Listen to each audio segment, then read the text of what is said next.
Monsieur le sous-préfet, Monsieur le Président, Mesdames, Messieurs les élus, Mesdames, Messieurs. C'est vrai que c'est un moment aussi, je dirais, d'émotion, parce que dans une semaine, vous l'avez souligné, Monsieur le Président, marquée quand même par beaucoup de violence, verbale et autres, va te mettre quelque chose de positif en avant, parce que nous sommes aussi un pays qui a beaucoup d'élan, qui a beaucoup de dynamisme et qui a, comme disait le général, aussi de l'engagement. Et on voit les jeunes qui sont là, ils sont engagés, on vous voit, vous êtes engagés.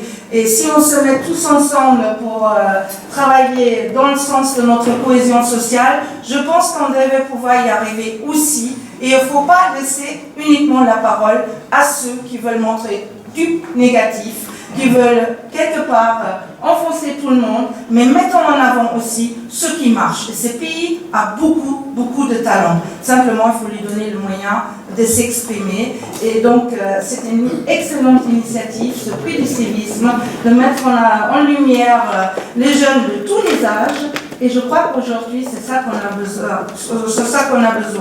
Et peut-être un mot aussi, encore, il se trouve que je suis à la Commission de défense et forces armées à l'Assemblée nationale, donc le lien armée-nation est extrêmement important, surtout dans un moment comme celui qu'on vit, avec la guerre à notre porte, quelque chose qu'on ne croyait plus possible.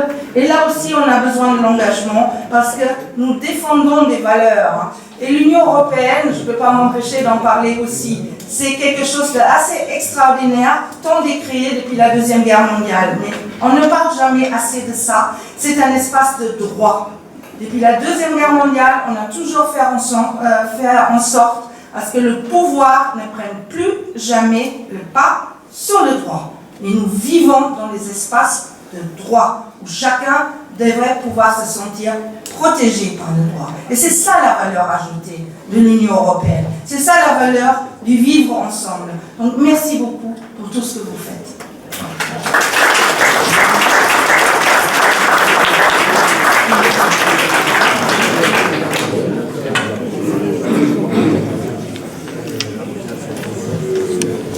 Monsieur le sous-préfet, Monsieur le Président, Mesdames, Messieurs les élus, les représentants des différentes instances officielles, chers amis, évidemment dans une période difficile, violente, ça a été dit, je voudrais faire la démonstration d'une volonté commune entre l'Assemblée nationale et le Sénat, entre deux gens de sensibilités différentes. Si on est ici, dans une enceinte aujourd'hui qui marque l'engagement des uns et des autres dans leur vie professionnelle, que ce soit privée, publique, dans les institutions, lorsqu'on est chargé d'un engagement, on doit pouvoir le faire en toute liberté, en toute tranquillité. La République souhaite que ses représentants élus puissent débattre, puissent le faire aussi bien dans leur circonscription que dans les enceintes parlementaires, dans des conditions optimum, les meilleures pour la population. Or, il faut bien le reconnaître, nous vivons une période de violence. Violence verbale, violence physique. Beaucoup de nos collègues, à l'Assemblée, au Sénat, ont vu leur permanence dévastée. Ils ont vécu, encore en ce moment, aujourd'hui même, une pression inadmissible. Donc, ceci n'est pas on est la preuve absolue, dans notre très grande diversité, qu'on peut s'engager, qu'on doit s'engager. Les jeunes assureront la relève, et ça nous fait plaisir, mais qu'on doit le faire dans le respect des uns et des autres, surtout quand il s'agit du fonctionnement de nos institutions. Donc c'est un petit peu le message que je voulais parler, que je voulais porter aujourd'hui en relation avec mes collègues. On n'est pas toujours d'accord sur tout. On ne va pas faire un débat aujourd'hui, mais on a le droit au débat. On a le droit au débat. On a le droit à ce que nos options individuelles soient respectées dans la nation, et on doit écarter absolument, comme un danger absolu, ceux qui soulèvent de la haine sociale. Voilà ce que je voulais vous dire ce matin devant des gens qui savent ce qu'est l'engagement. Merci.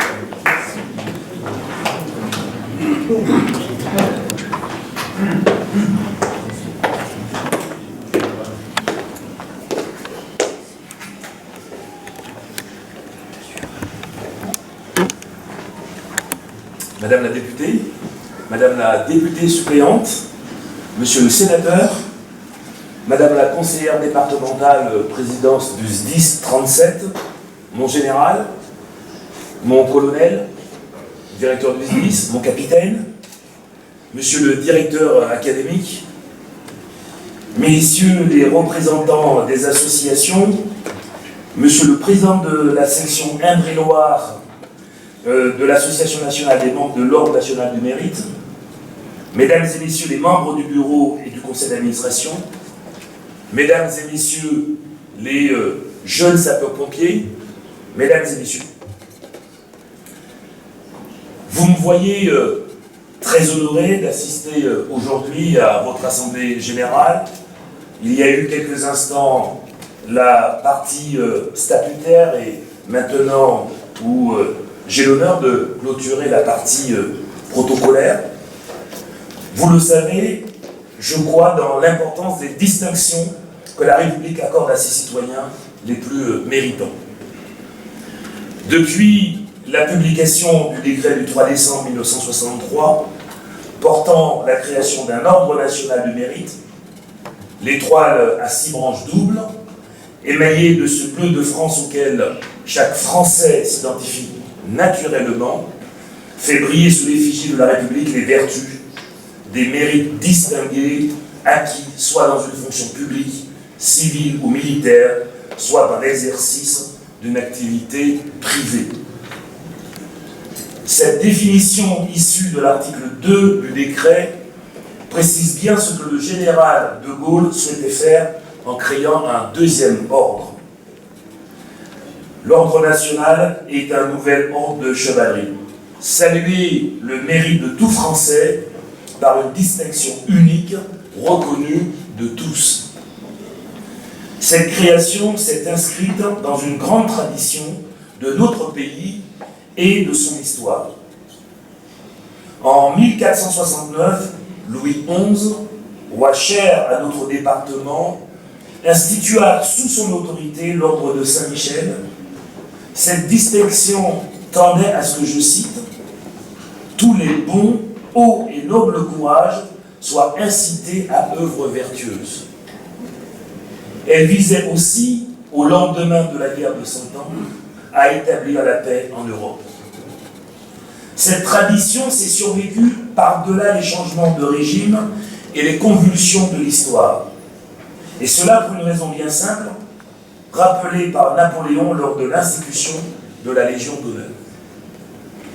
Si l'espoir d'acquérir des distinctions honorifiques éveille chez les citoyens la volonté de se rendre dignes, il est de l'intérêt de la collectivité de leur ouvrir cette perspective, car on ne saurait contester les effets bienfaisants exercés par les décorations qui, lorsqu'elles sont justement conférées et lorsqu'elles sanctionnent le véritable mérite, suscitent l'émulation dans les cœurs des individus et fortifient leur zèle pour la chose publique. Le mérite est et doit être une valeur cardinale pour notre société. Car au-delà des droits et des devoirs, qui sont ceux de tous, il y a les mérites de quelques-uns. Il est juste que la collectivité rende hommage à ceux qui, par goût du service, se sont comportés comme des bienfaiteurs. Les femmes et les hommes accueillis au sein de l'ordre témoignent en effet d'un engagement profond au service du bien public dans tous les domaines que compte notre société. Il est aujourd'hui même, dans les circonstances actuelles, particulièrement nécessaire de remettre en lumière ces parcours d'une vie méritante qui construisent plus et mieux que le profit d'un jour ou la spéculation d'un instant. Mais nous n'oublions pas pour autant que le mérite oblige et que s'il n'est pas sans cesse renouvelé, il se perd. Chacun de ceux, chevaliers, officiers, commandeurs et dignitaires qui portent l'insigne de l'ordre, portent également la marque d'un devoir pour chaque jour, être digne de la distinction par laquelle la République, au nom du peuple français, lui a accordé une reconnaissance. Vous comprendrez aisément que cette distinction honore et oblige. Elle confère des devoirs, un rôle symbolique au sein de notre société. Chacun d'entre vous ici, membre de l'Association nationale des membres de l'Ordre national du mérite, vous êtes des exemples et je vous souhaite de continuer à porter ainsi les traditions de l'Ordre, comme ce fut le cas aujourd'hui, et en ayant le souci d'illustrer dans votre diversité la variété des mérites et des actions de celles et ceux qui font la France d'aujourd'hui. Et avant de terminer, je voudrais féliciter chaleureusement toutes celles et tous ceux qui ont été reconnus aujourd'hui dans leurs actions, dans leur parcours, qui ont reçu un prix aujourd'hui. À travers leur action, leur parcours, ce sont des ambassadeurs des valeurs de notre pays et leur engagement, et pour leur engagement reconnu. Je vous remercie.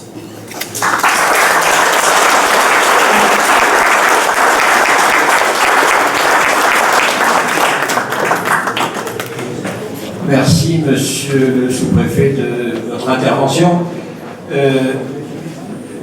J'aimerais que les membres du comité puissent éventuellement se rapprocher. Nous allons faire une photo, de la façon à ce que vous connaissiez l'ensemble des 15 personnes, 16 même, puisque nous avons un nouveau aujourd'hui. Et je voudrais également remercier la présence des porte-drapeaux, il me semble, qui vont nous accompagner de la FNACA et de l'UNC. Merci beaucoup pour votre présence et la représentation de vos associations. Merci beaucoup. Alors, le comité, il y en a quelques-uns qui sont à la table, et après, nous allons pouvoir descendre pour le dépôt de gerbes. La chance veut que peut-être les grenouilles ne sortiront pas. Voilà.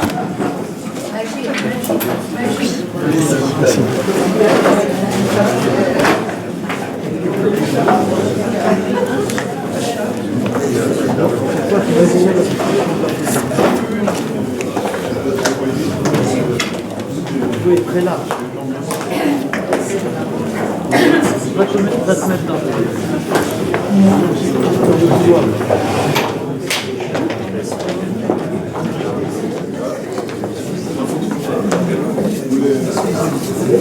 On se resserrer.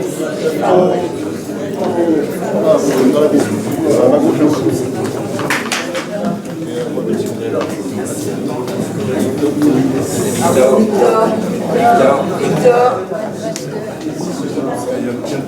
L'autre est bien encadré. Oui, je assuré.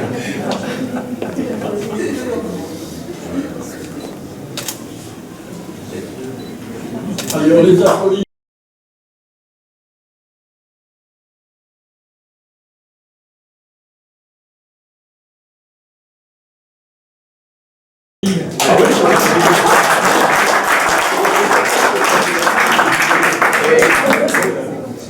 On redescend pour le dépôt de gerbes. C'est où? Le dépôt de gerbes, c'est faut descendre.